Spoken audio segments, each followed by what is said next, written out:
I used to be part of a college film club with a small group of friends. We spent most of our time making amateur home movies of varying success. Some of these films got us support from professors and online critics, while others were mostly just made to screw around. Take Josh, for example. His idea of a movie was him filming himself perform insane pranks around the neighborhood. Heard he even got arrested after one time he got caught causing a scene inside Walmart. The others and I took filmmaking much more seriously by comparison. Our movies were low-budget performances that tried to tell an engaging story with what little resources we had.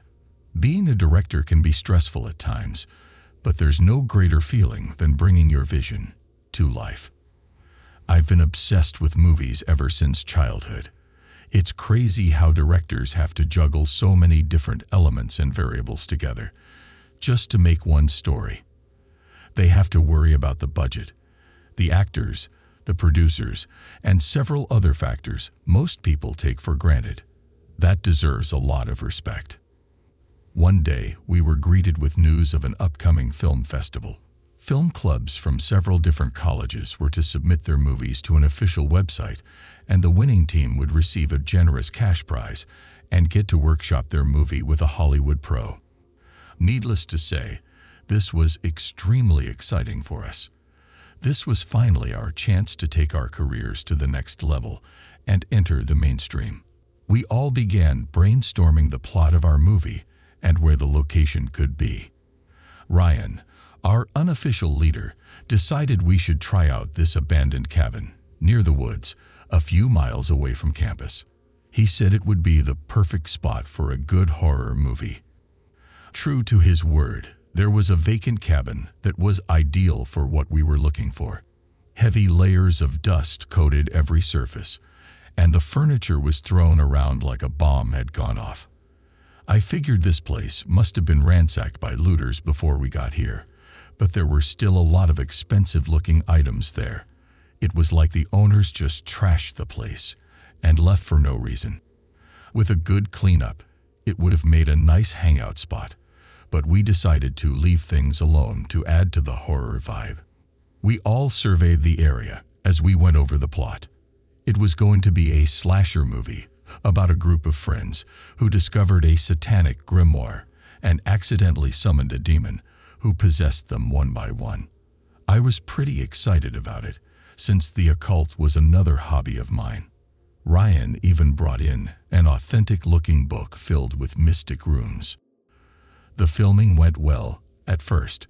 We all naturally played out our roles and did a good job of bringing the script to life. Too bad R.I.N didn't feel the same way. He's the most enthusiastic one about movies, so he had no shortage of barred commentary on what we were doing wrong. You need to emote more. Your body language isn't showing enough fear. That line is gonna need another retake. His insistent barking was getting on our last nerves, so we told him we would all quit if he continued acting like such a prick. He tried defending himself by saying he was only doing what was best for the group, but we weren't hearing it. Defeated and royally pissed off, R.I.N stepped outside to cool off his head. R.I.N usually found a way to get the final word in every argument, so it was incredibly satisfying to get him to shut up for once. There was hardly any cell reception in the woods, and I didn't have anything to do until R.I.N got back, leading me to pass the time by exploring more of the cabin. I went upstairs where I found several documents callously thrown about. I picked one up to see this strange picture of a tree-like creature. It had a large, lanky body with dried skin that looked like wood, arms as long as its body, and most striking of all, 2 sirens in place of a head. It took me a moment to process what I was seeing, but I eventually realized it was Siren Head. I've heard stories about this creature and how it preys on people in desolate areas to eat them up. It was one of the most popular urban legends in recent years. I looked over the documents again and found even more Siren Head images. There was also text placed next to them, describing the lore of the creature, going into detail about its several possible origins. The final document was a letter, where the author described how he came to this cabin to track down Siren Head, after their brother went missing in these woods. They went on about how they were certain that Siren Head was responsible for their disappearance, and they would make it pay. It felt like I was reading the ramblings of a madman, and would have passed it off as such, until I saw the newspaper clippings. Several articles were pinned to the wall, detailing a series of mysterious disappearances in the area. One of the missing people eventually returned back home with extensive cuts and bruises. He said that he was held captive by a giant monstrosity and managed to take a picture of it before escaping. Attached to the article was a blurry image of what appeared to be the Siren Head. Suddenly, the cabin's disheveled interior was beginning to make more sense. I was about to alert the others about my discovery when an ear-splitting siren noise rang in our ears. It felt like my eardrums were about to explode at any moment. The horrid noise went on for a couple of seconds before it was replaced by R.I.N's blood-curdling screams. His screams were impossibly loud. It was like he was being broadcast on a giant megaphone. We all scrambled out of the house in pursuit of R.I.N. I wasn't too familiar with the lore of Siren Head, but it didn't take much foresight to know that it was probably responsible for that loud siren sound from earlier. If it was out there was a good chance R.I.N. could be one of its victims. I didn't want to see him get killed. Even though we butted heads often, we were still friends in a way. It's not like I wanted him to die. Fear hung in the air as we ran in the direction of R.I.N's screams. They grew more anguished with each passing second. My heart pulsed like a volcano on the verge of erupting. Our group stopped in the middle of an open forest area where R.I.N's screams were the loudest until they came to an abrupt end. We called out to him and searched the area, but found nothing. Unnerved by his disappearance, we wondered to ourselves, where the hell could he be? The answer we got is something that will always haunt me. A warm liquid dropped on the bridge of my nose, startling me from my thoughts. A faint iron odor invaded my nostrils, and my finger was dyed red when I wiped my nose. A couple more droplets landed on my face, prompting me to look up. I wish I hadn't. Gorged on a tree branch, above all of us, was R.I.N., or rather, what remained of him. The bottom half of his body was completely gone, leaving only a corpse which profusely spilled blood on the ground below. His right arm was gnawed at to the point there was more bone than skin. The expression on R.I.N's corpse could only be described as unimaginable anguish. His face was so contorted that it looked outright inhumane. I barely had time to process what I was seeing, until the last remains of R.I.N. forever vanished from my sight. That's when it hit me.